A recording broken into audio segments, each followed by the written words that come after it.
Duskwood. Standing along the border between Elwyn Forest and the dark, ominous, foreboding forest of Duskwood, Graven cast his undead gaze forward. The thoughts of Bravo Company are still fresh in his mind. With a deep breath, he mounts up upon his trusty steed and charges forth. The sunny, pleasant forest gives way, as the darkness and shadow consumes him. Duskwood seeks to claim another victim, but this Death Knight has other plans. Now, the Zone of Duskwood is a collection of short stories, not exactly the epic narrative from start to finish. Instead, it weaves its tale slowly, giving our hero the chance to encounter different stages of each story as he goes along. However, a good start for this tale begins as we arrive in Darkshire. There, our attention is drawn to an ebon-haired commander. A little suspicious of us, the commander offers up a small quest to test our mettle. Dire wolves are the most common threat, and if we're to help Darkshire, then we are here to hunt some. Agreeing to this little hunt, we make for the inn and set our hearthstone. Yet as we do, Chef Corral waves us back and fashions us to be budding chefs ourselves, telling us that he'll teach us 2 new recipes if we're to gather up some ingredients from the local wolves and spiders. Heading out from the inn, we notice a rather formidable man leaning up against a building just across the way. The man's name is Calor, and he starts to prattle on about the complacency of the watch, and that it is really the citizens themselves that keep Darkshire safe. He challenges us to test our skills against the Nightbane Worgen in the Brightwood Grove. Just as Graven was to set out for the grove, he decides to check around the village to see if any more need his aid. Up the hill from Calor, he meets Tobias Mistmantle standing before a crackling fireplace. Tobias tells us he's received a letter from his brother, one he hasn't seen in many years. However, as he's arrived, he was told that his brother was dead, but the town refused to offer up any explanation. That any mention of his brother's name was wrought with terror and suspicion. He urges our aid in tracking down what has happened, and directs us to Clerk Daltrey for more information. Making for Clerk Daltrey, we are met with resistance, hesitation, and a story of Feral Worgen having stealed off with half of the town's archives, specifically the ones that hold more information about Tobias's brother. With this information in mind, Graven rides out for Brightwood Grove. Moving through the dark, ill-fated forest, our Death Knight recovers the stolen letters, hacks his way through throngs of Worgen, and treks great distances in search of the chef's requested reagents. As his armor and weapons are covered with the blood and ichor of his foes, he tears the last required dusky lump from the carcass of a formidable spider. With his task complete, he summons himself back to the Scarlet Raven Tavern, first making his way to bring the fresh ingredients directly to the grateful Chef Corral. Then we stop by Commander Evanlock, telling her of our hunt against the dire wolves. Seemingly grateful, we are told about a rumor of someone hanging out at Beggar's Haunt, a small tower on the way towards Deadwind Pass, as well as the ever-present concerns of undead near Blind Mary's Haunt. Making a short stop with Clerk Daltrey, we clearly find him unsettled, but grateful that we returned the missing archives, yet the information we seek is still not within these documents. He finally tells us that he knows the location of the missing documents, and that they are surely within the Rotting Orchard, a place he dare not go. With this new information, we make a stop by Calor, and inform him of the fate of the Worgen that met our blade. He is quite impressed, and tells us of even more Worgen threats within the Rotting Orchard. The rumors of Deadwind Pass do tug at Graven's mind, and despite the Worgen threat, he heads out along that path. However, he comes across a man named Victory, who asks us to acquire a reflective surface. Rumor tells of a woman named Mary, who once had such a mirror, and Victoria asks us if we can borrow it from her. With a silent nod, we continue on our path, only to come across a rather suspicious-looking gentleman by the name of Abercrombie, sitting out by himself beside a ruined tower. Abercrombie asks us to acquire some ghost hair from Darkshire, but we soon discover that Madame Ava is all out. She does know of a specter by the name of Mary that may be able to assist us. Giving us a special comb, we head out to Mary's Haunt, clearing out the marauding rotten horrors before making our way to Mary herself. Approaching Blind Mary, we find a specter tormented by an accident that left her scarred and destroyed her former beauty. The tragic lost soul takes a moment's solace as we hand her the comb, and for a few moments she seems pleased as she brushes the comb through her flowing hair. Yet she is quickly shocked back to reality and gives us the comb, this time with a sample of ghost hair within it. She then tells us of a mirror, one she discarded away years ago after the accident. She recalls an insane ghoul that may have picked up the mirror, and that he most likely resides within the Tranquil Gardens Cemetery. Returning to Darkshire, we inform the commander of the rotting horror's population has been partially depleted. She is pleased, and requests that we head out to the Tranquil Garden Cemetery to clear out some skeletal monsters. Returning to Madame Eva, we present the ghost-haired comb, and we are given some coin for our troubles. We then learn that ghost hair thread is used for thousands of things, from binding evil spirits to sewing life into inanimate objects. We're sure the hermit means to bind evil spirits away from his refuge. Making our way back to the hermit, he is quite pleased with our assistance. After thanking us, he tells us that the nights are rather cold, and he'd like a drink called zombie juice to put some fire back into him. We assume this is just some form of alcohol. Speaking with Tavern Keep Smith, we're told that he's out of stock, but if we can bring him some rot blossoms, then he'll be able to make us some Z-juice, no problem at all. Traveling south to the Tranquil Garden Cemetery, our hero dives right into the purging, as he makes short work of all the skeletal monsters, collecting fistfuls of blossoms, and even recovers old Mary's looking glass from the rather insane ghoul. With his work done in the cemetery, he traverses through the spook-filled forest to the rotting orchard. The resident Worgen are none too keen about his arrival, and stalk him all along the way. Reaching the barn, we recover the torn journal before returning our attention back to the shadow-weaving spellcasters. With their numbers thin, we port back to Darkshire, and hand old Spitz the rot blossoms. In exchange, we're handed a fresh bottle of zombie juice. Heading outside, we cross paths with Commander Ebenlock once more, and collect our reward for putting down those roaming skeletons. Clerk Daltrey tells us the pages we've collected are still missing the full story, and at this point the only place left to look is deep within a nearby mine. However, he begs us and pleads us not to go further, to let it go. This is not worth the danger. Of course, our curiosity will not heed Daltrey's warnings. A brief chat with Calor about the rotting orchard earns us even more of his favor. He is very pleased with our progress. However, the most dangerous Worgen nearby are within Roland's Doom, the same mine Daltrey warned us about. On our way to bring the hermit his firewater, we stop with Victori, and give him the old Banshee's mirror. He's rather pleased with this, and tells us his stargazing device is almost done. That all he just needs is a monocle. Now he knows that a rather formidable ogre named Zarak Vul has a monocle.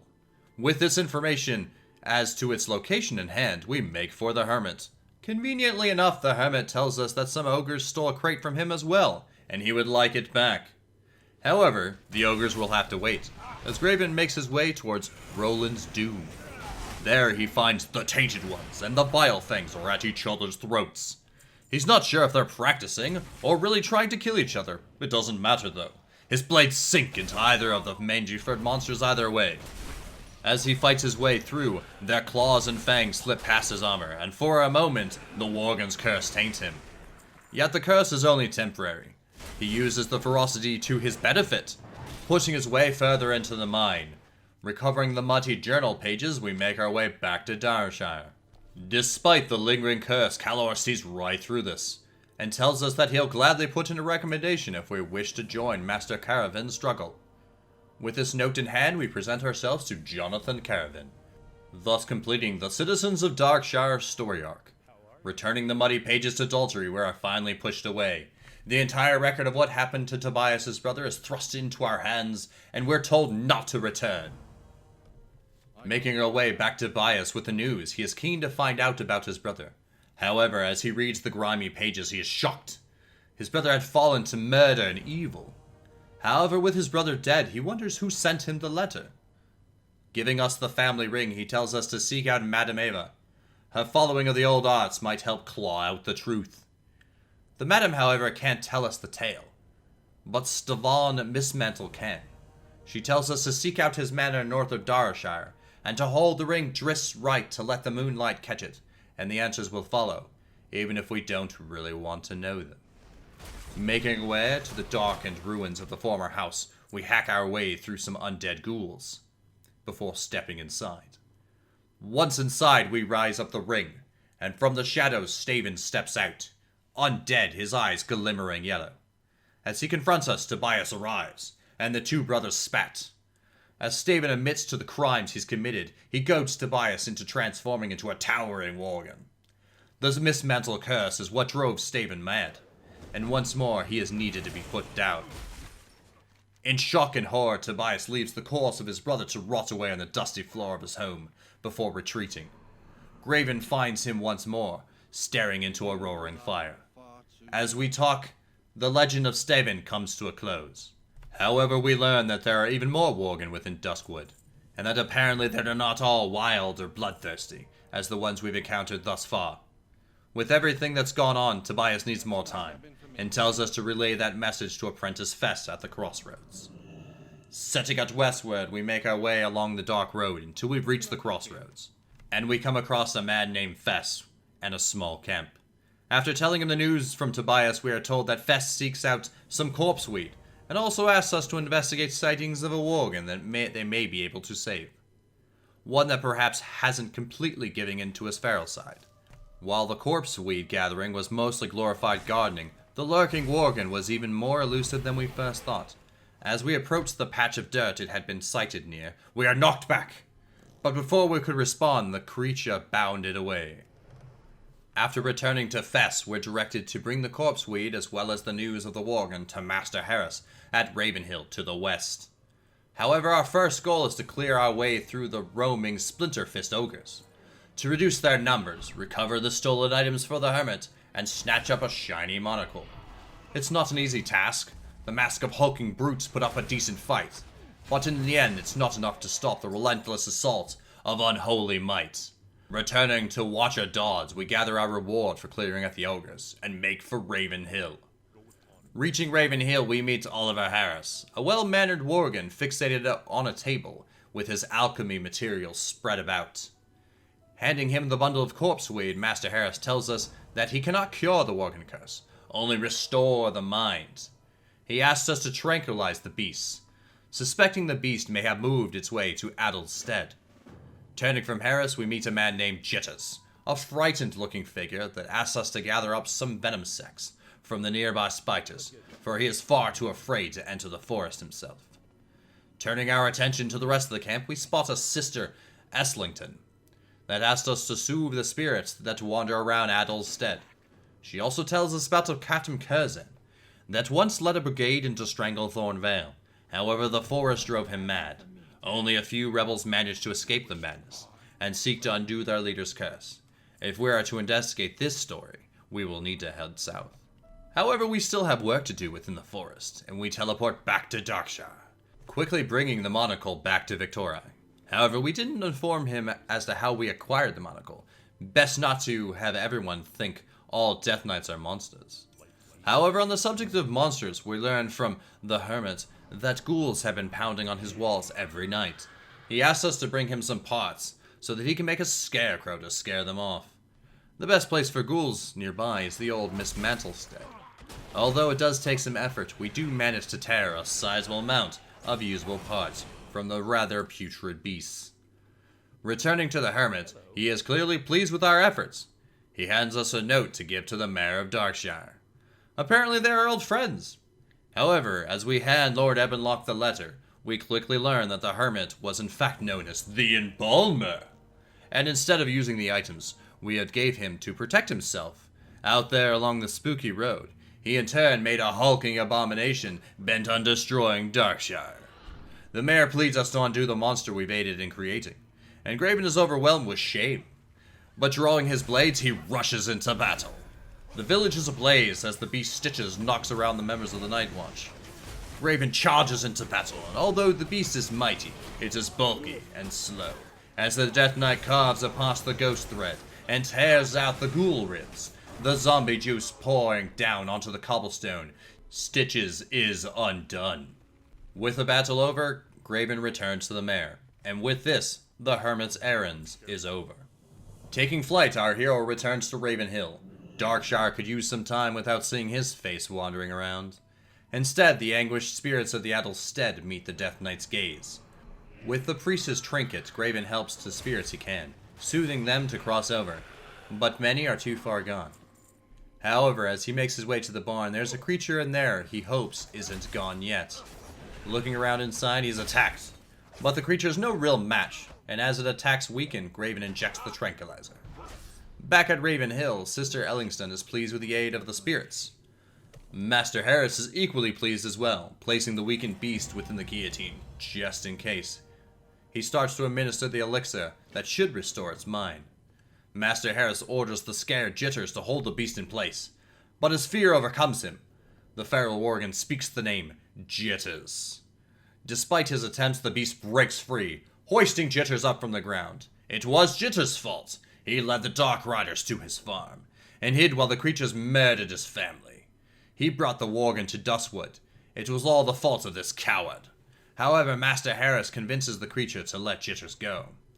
After a few moments, the creature releases him, and we discover the worgen's name is Sven Jorgensen, the former owner of Jorgen's Stead, where we had first found him protecting that patch of dirt.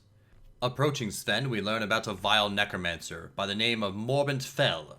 The reason Duskwood crawls with so much vile undead is Fell's doing. Sven recalls asking an adventurer for aid, and he thought the adventurer did the deed. But Sister Ellingston tells Sven the land is still crawling with undead. Something doesn't make sense, and we must travel to the house north of Ravenhill Cemetery to investigate. Aside from this, Master Harris is pleased that his alchemy has worked. Turning back to Sister Ellingston, she tells us that the undead are tormented in their own rotting flesh, and that she goes there every night to put them down, but there are simply too many. She asks us to help with this purge. We agree, but our attention is first turned to some 8-legged beasts. The forest of Duskwood is mangled and transformed. Walls of silky web cover the place, and the shadowy spider stalks him. However, after some time, the stalked becomes the stalker, and one spider after another, he manages to collect all that he needs, bringing back to Jitters a pile of venomous sacks. We feel sorry for Jitters. Overcome with fear, the man makes a lousy assistant. Or does he? He does manage to recruit help rather easily. Perhaps that is his trick. With the spiders dealt with, we are asked to return with some bear brains. Master Harris needs them for some reason. Alongside the river that borders Westfall live some rather hulking bears, but the forest seems to have dulled the fervor as Graven rather easily collects their brains. Turning from the bears, Graven crosses into the cemetery. Fighting his way through the throngs of ghouls, he makes it to the house. However, before stepping inside, he spots a rather odd-looking grave marker off in the distance. Approaching it, the marker simply reads, Morgan Lattimore. We notice the dirt around the grave appears to have been recently disturbed. Perhaps someone in Darkshire might recognize the name. Of course, we return to the house, to learn that the fate of Morbent fell. All that we find, though, is a blood-soaked hat. Clearing our way out of the cemetery, we return to Sister Ellingston, who thanks us for aiding in her cause. Jitters shakingly takes the brains from Graven, thanking him over and over again. Sven Jorgensen takes the news of the bloody clothes and shares with us some foreboding suspicions. Morbent Fell lives on in undeath. The necromancer in fact fell, but a more powerful lich has taken his place.